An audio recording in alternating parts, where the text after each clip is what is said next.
మనం ఒకటి తలిస్తే దేవుడు ఇంకొకటి తలిచినట్టు మేము పారడైస్ బీచ్ చూద్దాం అనుకున్నాం కానీ లాస్ట్‌కి మేమైతే ఈడెన్ బీచ్‌కొచ్చేసాము. నిజం చెప్పాలంటే అక్కడుండే వ్యూ కంటే కూడా ఇది చాలా బావుంది. ఒకవేళ అండ్ మేము ఆ బీచ్‌కెళ్ళినా సరే ఇంత హ్యాపీగా ఫీల్ అయ్యుండే వాళ్ళం కాదేమో. మేము జస్ట్ ఆ బీచ్ చూద్దాము అనుకునింది ఎందుకంటే సినిమాలలో అన్నిదాలలో ఆల్మోస్ట్ ఈ పారడైస్ బీచ్ అనేది ఉందన్నమాట. సో ఒకసారి చూద్దాము, హట్స్ ఉంటాయి. అలాగే మొత్తం ఒక లక్షద్వీప్ లాగా సముద్రం మధ్యలో ఉంటుంది కదా!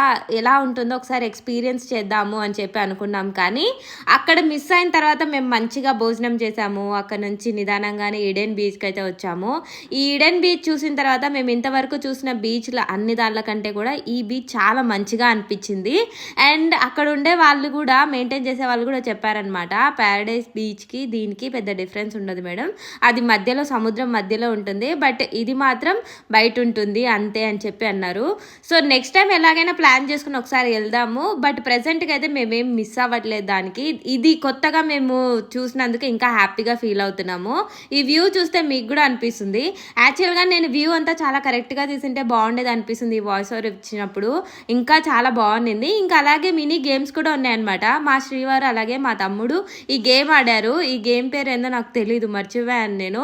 మొత్తానికైతే వి ఎంజాయ్డ్ అ లాట్. చాలా మంచిగా అనిపించింది. హ్యాపీగా స్నాక్స్ తినేసి బయలుదేరి